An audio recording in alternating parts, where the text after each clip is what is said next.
Our gospel reading today invites us to reflect on the Good Samaritan.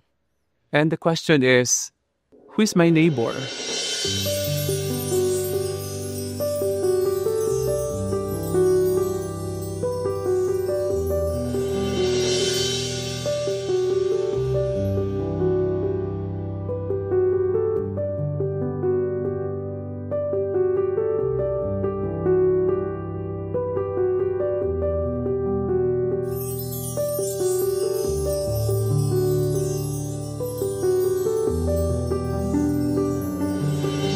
Sino bang aking kapwa?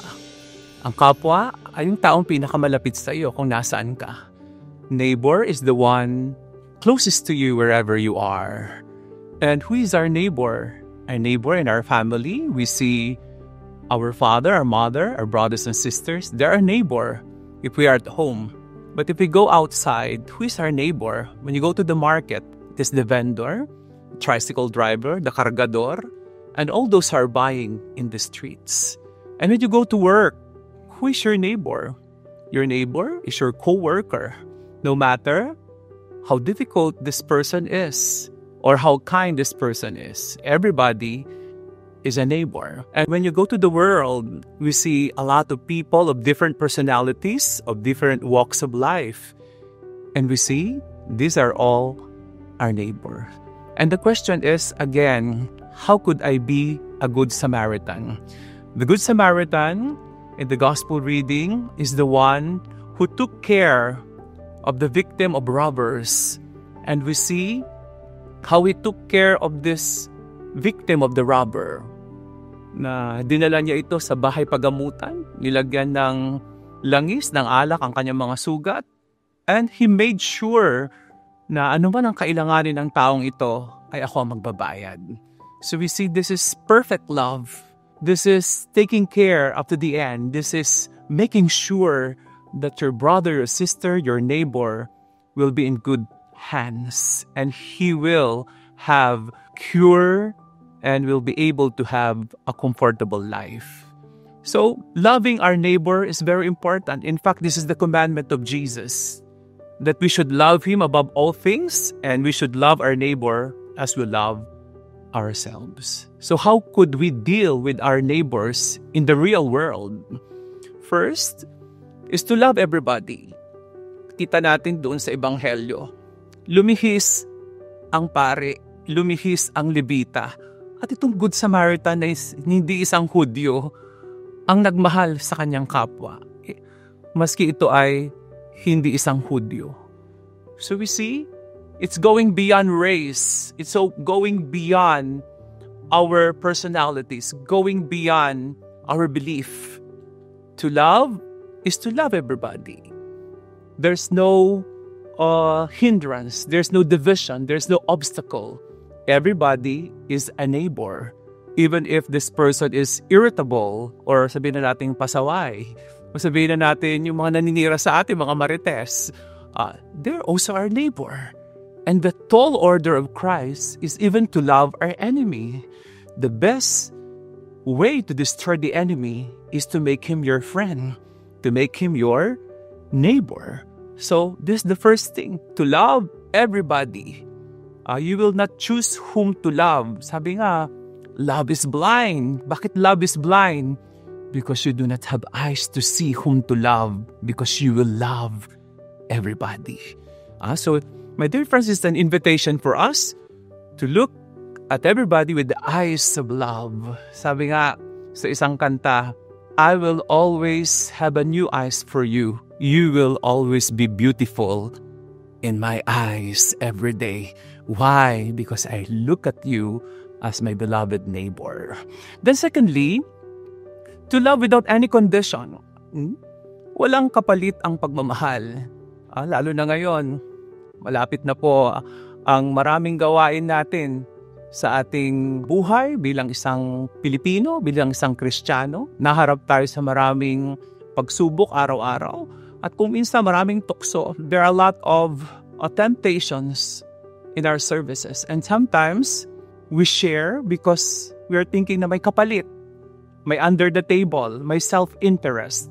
But when we serve and love, there should not be any self-interest. It is selfless love. Walang kapalit ang magmahal. I will love you with the love of the Lord. So, walang kapalit ang pagmamahal. Ito'y libre. Ito'y malaya ang pagmamahal. Then thirdly, it is unconditional love. Meaning to say, I will always forgive. Just like when you're a family member is at a loss. Di ba sasabihin natin sa ating anak, anak, ano man ang mangyari sa'yo, may bahay ka pa ring uuwian. Ito yung pagmamahal na walang kapalit. Ito yung unconditional love. No curse, no punishment, no bad words. Only love and mercy. So ito, mauuna kang magmahal. Be the first one to love. For example, there is misunderstanding among your family members. Sino unang magpapatawad? Yung mas matanda ba o mas bata? Yung tama ba o mali?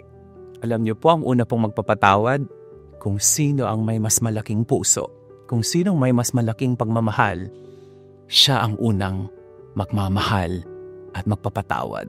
Hindi na po mahalaga kung sinong tama, mali, matanda o bata. Ang pinakamahalaga ay sino ang handang magmahal. At kayo po yon, tayo po yon. Then lastly, to love like Christ. The Good Samaritan is Christ himself when he offered his life on the cross.